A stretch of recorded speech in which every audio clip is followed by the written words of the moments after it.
sekarang kita memberikan persembahan. Adik-adik siapin dulu ya persembahannya. Bisa langsung suruh mama papahnya buat transfer ke Kak Lydia ataupun transfer ke Kak Ros. Tapi sebelum itu kita berdoa dulu yuk bareng-bareng. Lipat tangan, tutup mata, kita berdoa. Tuhan Yesus, terima kasih Tuhan buat segala berkat-Mu buat kami semua. Sekarang kami ingin memberikan persembahan Tuhan. Tuhan Yesus berkati persembahan yang kami berikan agar bisa berguna bagi gereja-Mu, agar bisa berguna bagi kegiatan-kegiatan sekolah minggu kami ya Bapak. Tuhan Yesus, terima kasih Tuhan. Di dalam nama Tuhan Yesus, kami serahkan persembahan ini ke dalam tangan-Mu. Dalam nama-Mu, haleluya, amin.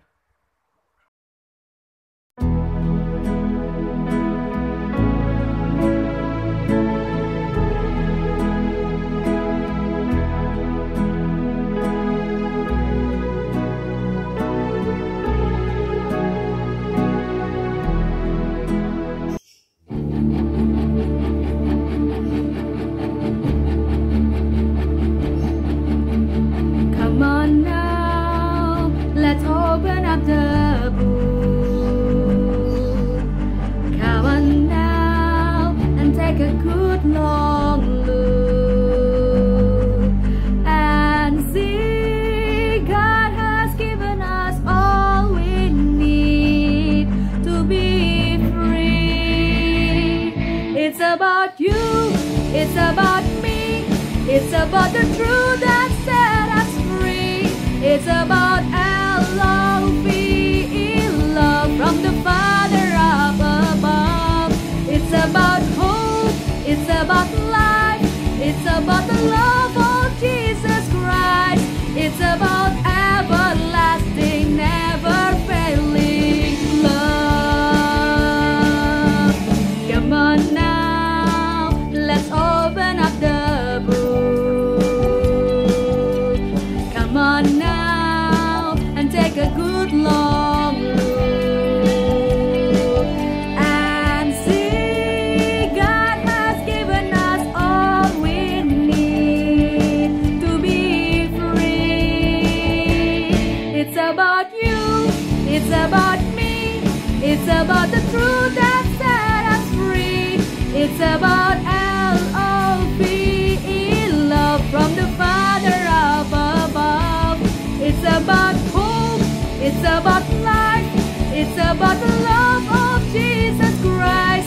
It's about everlasting, never failing love. It's about you, it's about me, it's about the truth that set us free. It's about L-O-V-E, love from the Father up above. It's about hope, it's about life, it's about the love of Jesus Christ. It's about everlasting, never failing love. It's about everlasting, never failing love. It's about everlasting, never failing, ever faithful, never ending love.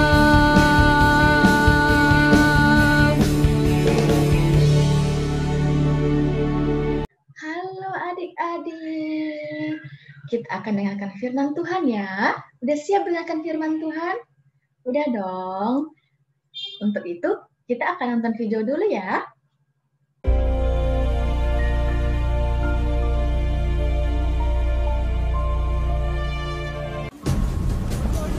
Adapun Yusuf telah dibawa ke Mesir, dan Potifar, seorang Mesir, pegawai istana Fir'aun, kepala pengawal raja, membeli dia dari tangan orang Ismail yang telah membawa dia ke situ. Maka tinggallah ia di rumah tuannya, orang Mesir itu. Maka Yusuf mendapat kasih tuannya. Kepada Yusuf diberikannya kuasa atas rumahnya, dan segala miliknya diserahkannya pada kekuasaan Yusuf. Tuhan memberkati rumah orang Mesir itu karena Yusuf. Tuhan menyertai Yusuf. sehingga ia menjadi seorang yang selalu berhasil dalam pekerjaannya. Adapun Yusuf itu manis sikapnya dan elok parasnya. Selang beberapa waktu, istri tuannya memandang Yusuf. Walaupun dari hari ke hari, perempuan itu membujuk Yusuf, Yusuf tidak mendengarkan bujukannya itu. Tetapi Yusuf menolak. Sebab engkau istrinya. Bagaimana mungkin aku melakukan kejahatan yang besar ini dan berbuat dosa terhadap Allah? Pada suatu hari, masuklah Yusuf ke dalam rumah untuk melakukan pekerjaannya. Lalu perempuan itu memegang baju Yusuf, tetapi Yusuf meninggalkan bajunya di tangan perempuan itu dan lari keluar.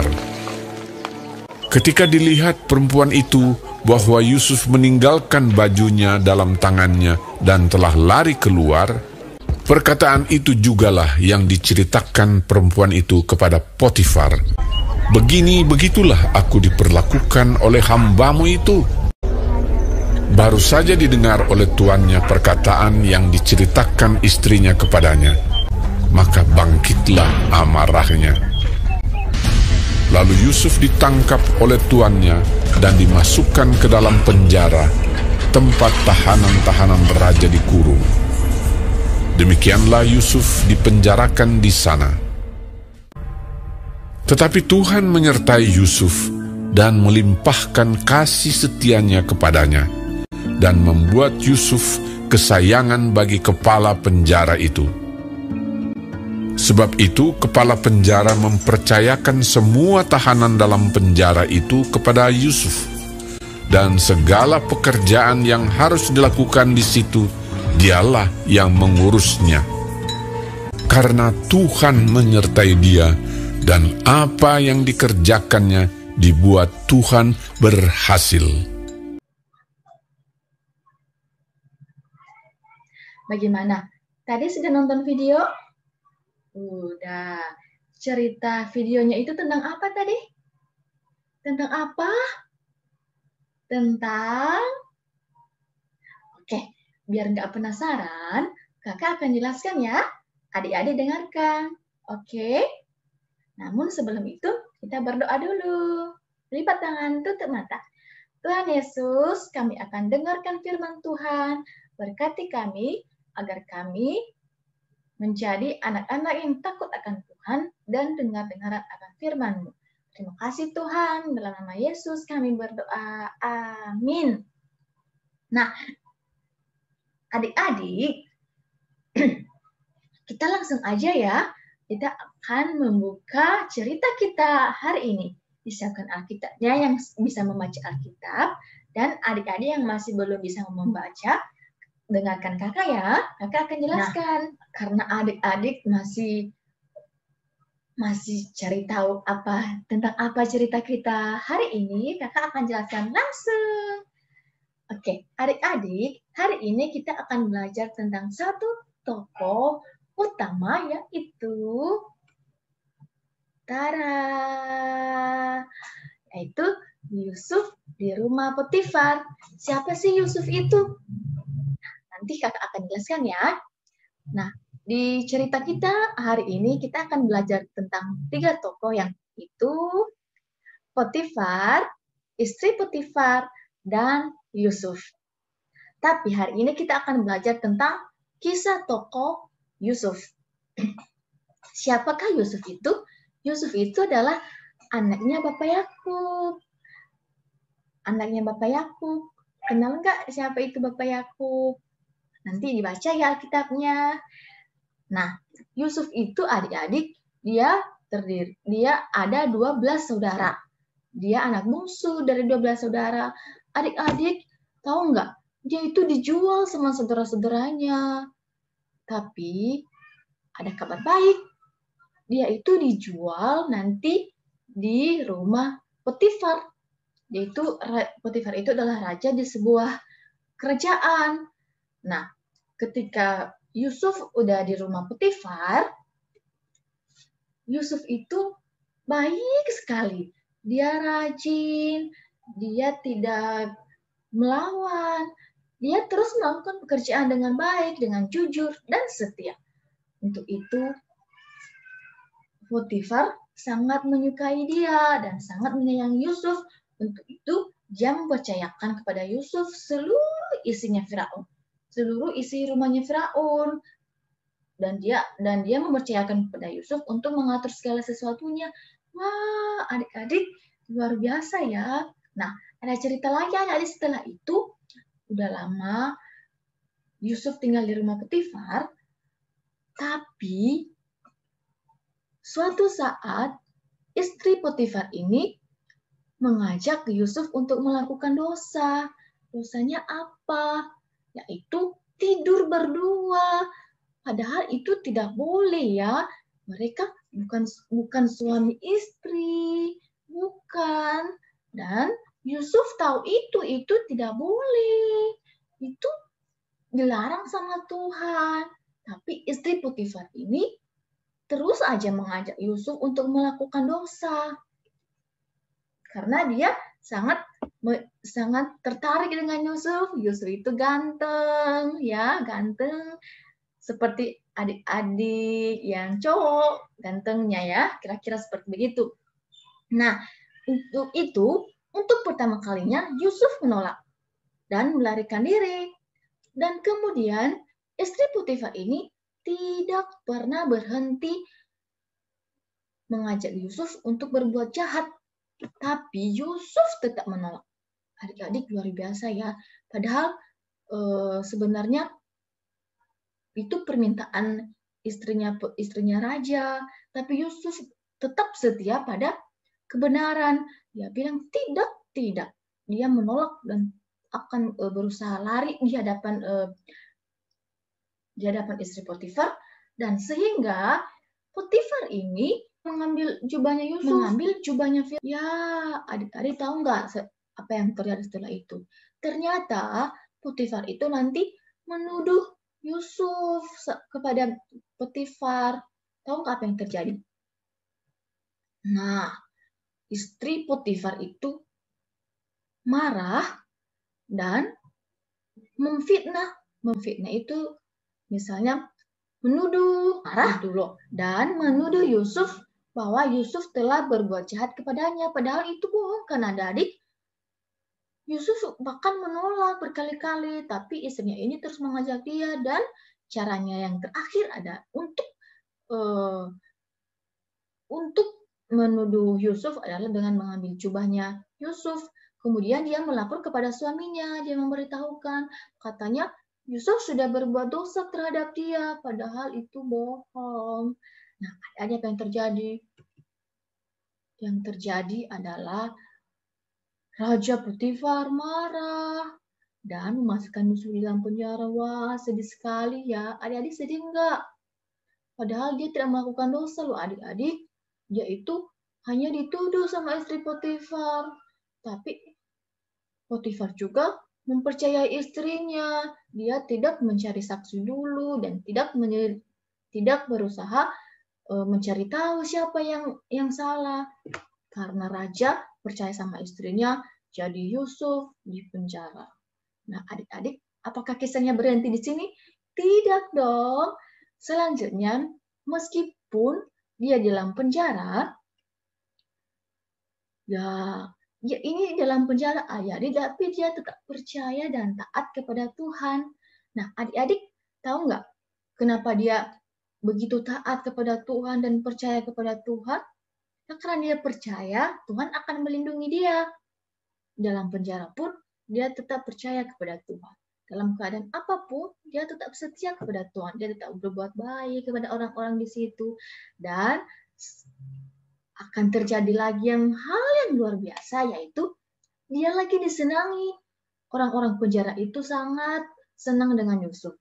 Sehingga dia menjadi kepercayaan di dalam penjara itu sama teman-teman yang lain. Dan akhirnya dia juga menjadi pemimpin dalam penjara itu. Dia yang mengurus semua orang yang dalam penjara. Jadi meskipun dalam penjara, Tuhan tetap menyertai dia.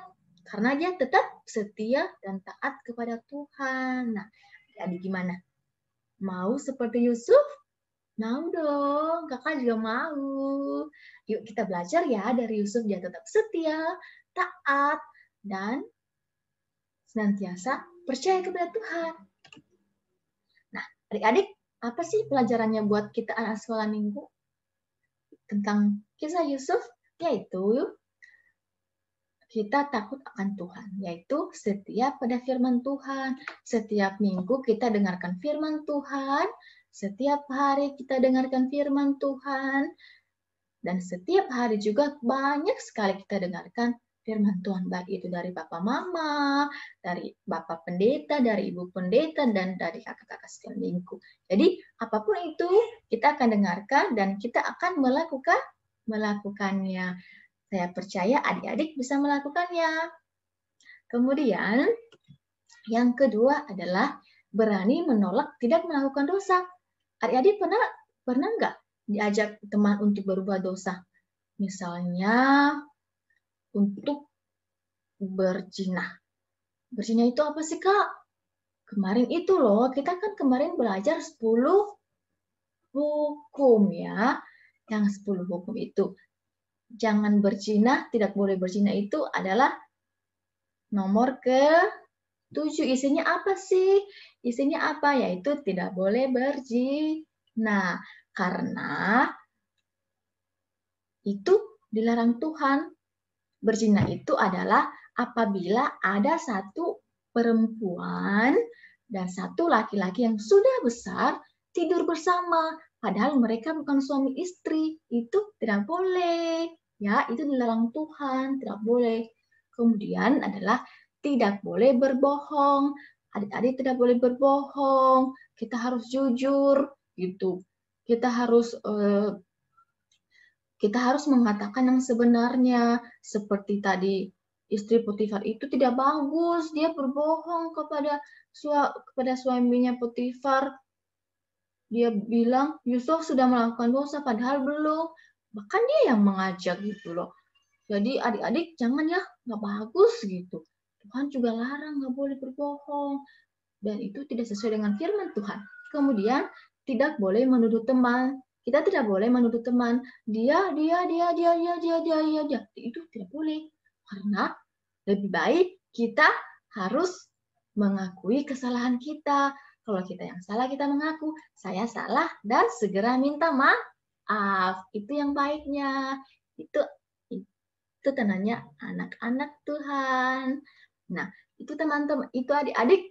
Jadi kita semua harus bisa menolak untuk melakukan dosa. Kalau ada teman-teman, jangan bilang, walaupun ada teman-teman yang ngajak, jangan, itu tidak boleh, itu tidak bagus ya. Ya, seperti itu ya. Maka percaya adik-adik bisa melakukannya. Kemudian, nah, ini ada tugas untuk kelas pra-remaja. Halo, adik-adik yang sudah besar ya, yaitu Glenn, Christian, Matthew, dan Setio. Kita akan ada tugas tambahan. Yang pertama adalah bandingkan cerita minggu lalu, yaitu Gehazi, dengan cerita sekarang, yaitu Yusuf. Siapa yang tetap setia terhadap kebenaran? Berikan penjelasannya. Nanti hasilnya difotoin dan dikirim di grup WhatsApp Parents biar kakak sekolah minggu bisa membacanya dan kita bisa belajar bersama. Kemudian tugas yang kedua adalah mengapa Yusuf tetap menolak ajakan istri Potifar untuk melakukan dosa. Berikan penjelasan mengapa ya. 1, 2, 3, dan 4. Bisa bermacam-macam alasannya. Yang penting sesuai dengan firman Tuhan. Kemudian yang ketiga adalah berikan tanggapanmu bagaimana kehidupan Yusuf di penjara. Bagaimana dia tetap hidup dalam penjara. Adik, berikan tanggapannya. Oke adik-adik, udah selesai. Kita dengarkan firman Tuhan. Dan kakak percaya adik-adik akan menjadi anak-anak yang taat dan anak-anak yang takut akan Tuhan dan berani menolak tidak melakukan dosa. Oke, untuk itu kita akan mengakhiri cerita kita hari ini. Kita akan berdoa. Terima kasih Tuhan untuk kasih setia Tuhan bagi kami. Saat ini kami sudah mendengarkan firman Tuhan, berkati firman-Mu Tuhan, biarlah bertumbuh dan berbuah dalam hidup kami dan anak-anak sekolah minggu. Terima kasih Tuhan Yesus, kami berdoa dan mengucap syukur. Haleluya. Amin. Terima kasih adik-adik sudah mengikuti ibadah sekolah minggu hari ini. Sampai jumpa minggu depan. Tuhan Yesus memberkati.